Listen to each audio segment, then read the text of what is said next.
যখন কোনো অঞ্চলে একটা বেআইনি কিছু ঘটনা ঘটে বা বেআইনি যখন কিছু কাজ হয়, সেটা তো কোনো সময় কাউন্সিলর করে না। কাউন্সিলর গিয়ে বেআইনি কাজ করে না, কাউন্সিলরের মদতে বেআইনি কাজ হয়। কিছু অসাধু প্রমোটার, কিছু দালাল চক্র, তারা এই প্রপোজালগুলো তৈরি করে। কোথাও পুকুর বোঝাবো, কোথাও দুতলার পারমিশন নিয়ে পাঁচতলা তৈরি করব। চক্রবৃত্ত সম্পূর্ণ হয়, সেখানে অনেকগুলো বিন্দু থাকে, সেই বিন্দুটাকে যোগ করলে তবে বৃত্তটা সম্পূর্ণ হয়। তাহলে বিন্দু আরও অনেক বিন্দু আছে, সেই বিন্দুগুলোর খোঁজ করা দরকার। অনেক সময় কাউন্সিলরের থেকেও প্রভাবশালী ব্যক্তি ওইসব বাড়িঘর তৈরি করার পেছনে আছেন, যারা কাউন্সিলরকে প্রয়োজনে জেলেও পুড়ে দিতে পারে। কলকাতার বুকে বারবার অভিযোগ উঠছে যে বেআইনিভাবে বাড়ি উঠছে, এবং আমরা দেখলাম গার্ডেন রিচে যে মর্মান্তিক দুর্ঘটনা ঘটেছে। আর আজ এই নিয়ে আমরা কথা বলবো অনিন্দ্য চট্টোপাধ্যায়ের সঙ্গে। অনিন্দ্যদা, কলকাতায় আমরা বারবার শুনতে পাই যে বেআইনি বাড়ি হচ্ছে। আপনি ভালো বলতে পারবেন, আপনি এক সময়ের কাউন্সিলর ছিলেন, অন্দরের খবর কি, কীভাবে দুর্নীতি হয়, কীভাবে বা অভিযোগটা ওঠে কীভাবে? দেখুন, এই গার্ডেন রিচের ঘটনাটা কোনো বিচ্ছিন্ন ঘটনা নয়। তার কারণ হচ্ছে যে আপনারা কতটা জানেন আমি জানি না, আপনাদের বয়স অনেক অল্প। ল্যান্সডাউন রোডে শিবালিক বলে একটা বাড়ি ছিল, যেটা তৈরি করেছিলেন প্রদীপ কুণ্ডলিয়া বলে একজন প্রমোটার, এবং তার ডিজাইন করেছিলেন অরুণ দত্ত বলে একজন আর্কিটেক্ট। সেই বাড়িটা ভেঙে পড়ে। বাঙুরদের একসময় একটা বাড়ি ভেঙে পড়ে, বউবাজারের রশিদ খানের বাড়ি বিস্ফোরণে ভেঙে পড়ে। বিভিন্ন সময় কলকাতার শহর, উত্তর কলকাতা, মধ্য কলকাতায় বহু হেরিটেজ প্রপার্টি রক্ষণাবেক্ষণের অভাবে এবং শরিকি আইনি লড়াইতে সেই বাড়িগুলো মাঝে মধ্যে ভেঙে পড়ে, যদিও কর্পোরেশন সেখানে বিপজ্জনক বাড়ি রেখে দেয়, এবং বহু মানুষ সেই সব বিপজ্জনক বাড়িতে বসবাস করেন। গার্ডেন রিচের ঘটনাটা একটা সম্পূর্ণ অনৈতিক ঘটনা, এ নিয়ে কোনো সন্দেহ নেই। কিন্তু এর উৎসটা কোথায়? দেখুন, যখন কোনো অঞ্চলে একটা বেআইনি কিছু ঘটনা ঘটে বা বেআইনি যখন কিছু কাজ হয়, সেটা তো কোনো সময় কাউন্সিলর করে না। কাউন্সিলর গিয়ে বেআইনি কাজ করে না, কাউন্সিলরের মদতে বেআইনি কাজ হয়। কিন্তু বেআইনি কাজগুলো করছেন কারা? কারা এই কাউন্সিলরের কাছে আসছেন এই প্রপোজালটা দিতে, আমি বেআইনি কাজ করব? এটা ঠিক যে কাউন্সিলরের এই ঘটনাটা বা এই কথাটা শোনার পরে তাকে অবলম্বে তার বিরুদ্ধে ব্যবস্থা নেওয়া উচিত। কিন্তু রক্ত মাংসের একজন মানুষ, অনেক কাউন্সিলর আছেন যারা লোভ পরিহার করতে পারেন না।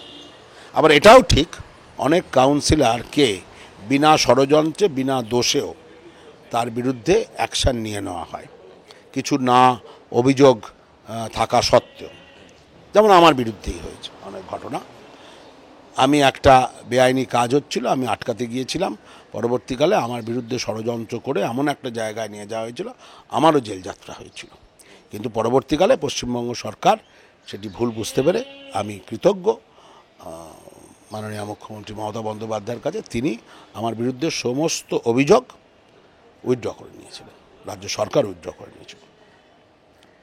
কিন্তু বহু কাউন্সিলর আছেন যে এই অর্থের লোভে তারা বিক্রি হয়ে যান বা বিক্রি করে দেন নিজের ব্যক্তিত্বকে, সেরকম ঘটনা ঘটে। কিন্তু এই যে মূল উৎসটা, এই উৎসটা হচ্ছে কিছু অসাধু প্রমোটার, কিছু দালাল চক্র, তারা এই প্রপোজালগুলো তৈরি করে। কোথাও পুকুর বোঝাবো, কোথাও দুতলার পারমিশন নিয়ে পাঁচতলা তৈরি করব, কোনো জায়গায় আমি একটা একতলা বাড়ির পেছন দিকটা বাড়িয়ে নেব। এবং সেটা শুধু গার্ডেন রিচ বলে নয়, এটা আপনি বড়বাজারে গেলেও পাবেন, পোস্তাতে গেলেও পাবেন, আপনি রাজারহাট, জ্যাংড়া, হাতিয়াড়া অঞ্চলে গেলেও পাবেন, কলকাতার শহরে পাবেন, মূল কলকাতাতেও পাবেন, উত্তর, মধ্য, দক্ষিণ কলকাতা সমস্ত পাবেন।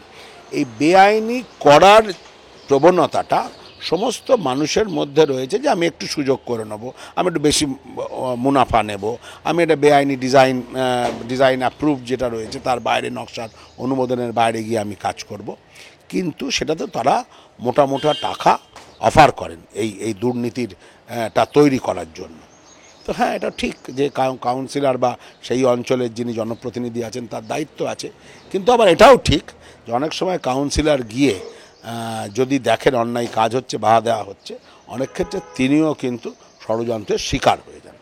এবার আমরা যদি আগে এই প্রমোটারদের আইডেন্টিফাই করা, তাদের কাজ আইডেন্টিফাই করা, এই দালাল চক্রকে আইডেন্টিফাই করা, এবং তার জন্য যদি আমরা একটা টাস্ক ফোর্স তৈরি করি, এলাকায় এলাকায় নজরদারি রাখা যে কারা এই জিনিসটা করছে। দেখুন, একটা চক্র তো একটা ইন্ডিভিজুয়াল কাউন্সিলর বা কোনো দালাল বা প্রমোটারের মধ্যে হয় না, একটা চক্রবৃত্ত সম্পূর্ণ হয়, সেখানে অনেকগুলো বিন্দু থাকে, সেই বিন্দুটাকে যোগ করলে তবে বৃত্তটা সম্পূর্ণ হয়। তাহলে বিন্দু আরও অনেক বিন্দু আছে, সেই বিন্দুগুলোর খোঁজ করা দরকার। রাজনৈতিক একটা তো বদান্যতা না থাকলে কোনো জায়গায়, তবে শুধুমাত্র যে শাসক দলের ওপর দোষ চাপিয়েও লাভ নেই। বিরোধী দলের এলাকার মধ্যে বিরোধী দলের বদান্যতাতে অনেক বেআইনি কাজ হয়, শাসক দলের অনেক সময় বদান্যতা থাকলে হয়, কিন্তু সবসময় ঘটনাটা ঘটে যাওয়ার পরে আমাদের টনক নড়ে। দাদা, একটা প্রশ্ন এখানে আমার রয়েছে, যে আপনি বললেন যে কাউন্সিলরের নখদর্পণে এগুলো থাকে, মেয়রের তো নখদর্পণে থাকা উচিত নয় কি? দেখুন, মেয়র যে কোনো লোকাল সেলফ গভর্নমেন্টের মেয়রের একেবারে মাইক্রো লেভেলে নখদর্পণে না থাকলেও হতে পারে, কিন্তু হ্যাঁ, খবর তার কাছে তো পৌঁছানো উচিত। সেটা যদি এলাকার কাউন্সিলর বা সেই সব এলাকায় বা বোর্ডোতে বা এলাকার যেসব ইঞ্জিনিয়াররা রয়েছেন তারাও জানান। তো পুঙ্খানুপুঙ্খ সব কিছু জিনিস যে মেয়রের কাছে থাকবে তা নয়, কোনো মেয়রের কাছেই থাকতে পারে না, কিন্তু কাউন্সিলরের কাছে থাকে। কাউন্সিলরের যে পার্টির কর্মীরা আছে তাদের কাছে থাকে, কোথাও কোনো ঘটনা ঘটছে। কিন্তু আমি একটা কথা বলি বারবারও, সবসময় কাউন্সিলর বা লোকাল জনপ্রতিনিধিদের কাঠগড়ায় তুলে দেওয়াটা ঠিক নয়। অনেক সময় কাউন্সিলরের থেকেও প্রভাবশালী ব্যক্তি ওই সব বাড়িঘর তৈরি করার পেছনে আছেন, যারা কাউন্সিলরকে প্রয়োজনে জেলেও পুড়ে দিতে পারেন। তো সেক্ষেত্রে সেই কাউন্সিলরের করণীয় কী? তিনি কি প্রভাবশালীর কাছে আত্মসমর্পণ করবেন, না তিনি রাজনৈতিকভাবে এটাকে মোকাবিলা করবেন? প্রশ্ন সেখানে। আমার বক্তব্য এটাই, যদি এটাকে একটা নজরদারির মধ্যে রাখা যায় যে কোথায় কোন কোন জায়গায় কোন কোন এলাকায় অসাধু চক্র তৈরি হচ্ছে, এবং সেটা তারপরে তারা অসাধু চক্র তৈরি হলো, একটা প্ল্যান তৈরি হলো। কোনো কাউন্সিলর এলাকাতে খুঁজে খুঁজে কোনো প্রমোটার ধরে এনে বলে না যে অমুক জায়গায় তুমি বেআইনি কাজ করো। বেআইনি কাজ তৈরি করেন হচ্ছে অসাধু ব্যবসায়ীরা, তারা কাউন্সিলরকে তাদের কনফিডেন্সে নেন বা অ্যাডমিনিস্ট্রেশনকে তাদের কনফিডেন্সে নেন, কনফিডেন্সটা নেন দ্যাট টু যে কোনো কিছু ধরনের একটা উপঢৌকন বা উৎকোচ দিয়ে। সব ক্ষেত্রে যে উৎকোচ দিলেই যে তারা সাকসেস হন তার কোনো মানে নেই। অনেক সময় দেখা গেছে উৎকোচও দিয়েছেন, আবার তার বিরুদ্ধে আইনি প্রক্রিয়াও শুরু হয়েছে। সবসময় মানে সঠিকভাবে এই যে এলাকার মধ্যে দুর্নীতিটা আটকানো, সেটা কাউন্সিলরের পক্ষে সম্ভব হয়ে ওঠে না। বিরোধী বা রাজনৈতিক মহলে বারবার দাবি করছে যে আমরা শিক্ষা দুর্নীতি, তারপর পুরনিয়োগ দুর্নীতি, খাদ্য দুর্নীতি এগুলো দেখেছি, এখন দেখতে পাচ্ছি যে স্কোয়ার ফুট দুর্নীতি। সত্যি তাই? আমি তো আবারও বললাম আপনাকে, দুর্নীতির জন্মটা হয়, এর মাস্টার মাইন্ডটা অন্য জায়গায় থাকে। মাস্টার মাইন্ডটা যিনি দুর্নীতি করবেন বা ওই জায়গায় বেআইনি কাজটা করবেন, তিনি হচ্ছেন মাস্টার মাইন্ড। তিনি এই প্ল্যানটা তৈরি করলেন, করে নিয়ে এবার কনসার্ন ডিপার্টমেন্ট বা কনসার্ন অথরিটি বা কনসার্ন ফোরামের কাছে গেলেন, গিয়ে তার এই দুর্নীতিকে প্রশ্রয়দাতা হিসেবে, যাকে আমরা বলি প্রোটেকশানের জন্য গেলেন। এবার এই প্রোটেকশানটা, ধরুন একজন কাউন্সিলর প্রোটেকশানটা দিলেন না, বললেন যে না আমি এইসব তোমার দুর্নীতিতে জড়াবো না, তো তখন কাউন্সিলর যার কাছে মাথা নত করতে পারবেন সেই প্রভাবশালী বা ওই মাস্টার মাইন্ড চলে গেলেন তার কাছে।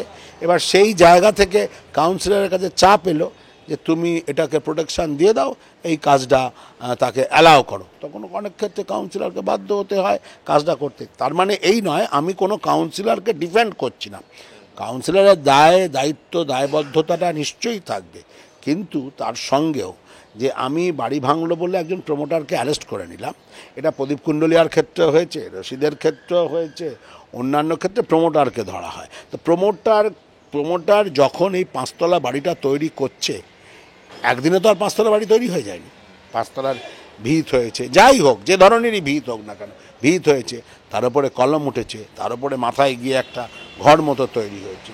তো এই এতদিন ধরে এটা হয়ে গেল, সেটা কি রাতরাত কি আলাদিনের আশ্চর্য প্রদীপের মতো হলো নাকি? এটা এতদিন ধরে হলো, এই এতদিন পর্যন্ত নজরে কেন এলো না? কারুর এলো না। এলাকার যারা এলাকাবাসীরা আজকে কমপ্লেন করছেন, সেই এলাকাবাসীরা কি কর্পোরেশনের কাছে বা অন্য কেউ কর্পোরেশনের কাছে বা পুলিশের কাছে কোনো সময় অভিযোগ জানিয়েছেন? তা তো জানাননি। না, এরকম অভিযোগও এসছে গার্ডেন রিচের ক্ষেত্রে যে বহু বাড়িতে নাকি পাশাপাশি যারা বাড়ি ছিলেন তারা বারবার অভিযোগ জানিয়েছেন কিন্তু ফলাফল পাননি।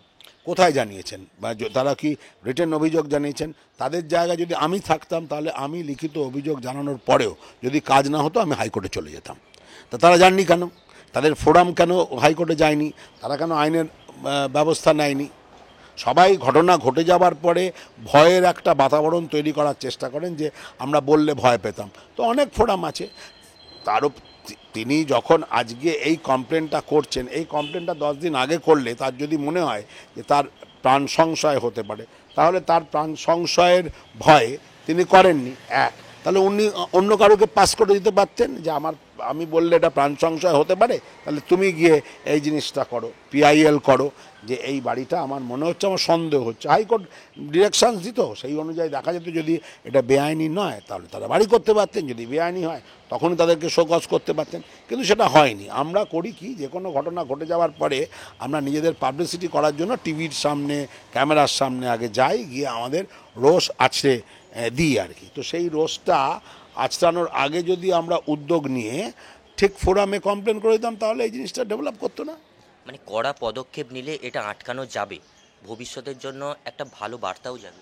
দেখুন, আমার মনে হয় যে প্রথম কথা সদিচ্ছের দরকার, যে আমি গোটা শহরকে কিংবা আমি রাজ্যকে বেআইনি জিনিসের থেকে মুক্ত করব।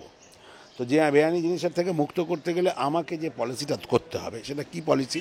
প্রথম পলিসিটা হচ্ছে যে আমি অল কনসার্ন আমার কাউন্সিলরদের ডাকবো, ডেকে পরিষ্কার বার্তা দেব যে এই রকম ধরনের চলবে না। এটা সমস্ত রাজনৈতিক দল দিক, এবং যদি এই রকম ধরনের রাজনৈতিক দল আগে বার্তা দিক তার কনসার্ন কাউন্সিলরদের, যে কোনো দল, যেখানে যার যে Congress, CPM, BJP, Trinamool, ISF যারা আছে, সেটা একেবারে পঞ্চায়েত স্তর পর্যন্ত দিক, যে কোনো আজকের পর থেকে এলাকায় কোনো দুর্নীতির খবর পেলে তার সোল রেসপন্সিবল হবেন সেই এলাকার জনপ্রতিনিধি।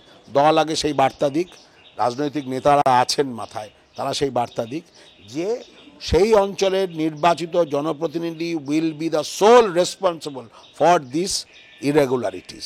সে দায়িত্বটা তাকে দিয়ে দেওয়া হোক, তখন তারা সংযত হয়ে যাবে। এবং যদি কোনো সময় কিছু ঘটনা যারা দিচ্ছেন এই বার্তা তাদের নজরে এলে, তখন তারা শোকজ করুন সেই কাউন্সিলরকে বা সেই জনপ্রতিনিধিকে, পঞ্চায়েত প্রধানকে, উপপ্রধানকে, সদস্যকে, যে তোমার জায়গায় অঞ্চলে এই ধরনের ঘটনা ঘটছে, তা এটা নিয়ে তোমার মতামত জানাও।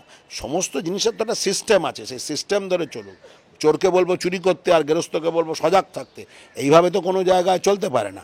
এবং এটা যারা বলবে তারা তো একঘরে হয়ে যাবে, তাদেরকে তো নেওয়া হবে না, কারণ আপনাকে অন্যায়ের বিরুদ্ধে বলতে গেলে আপনি একঘরে হয়ে যাবেন। এটাই এখন সমাজের সিস্টেম হয়ে গেছে।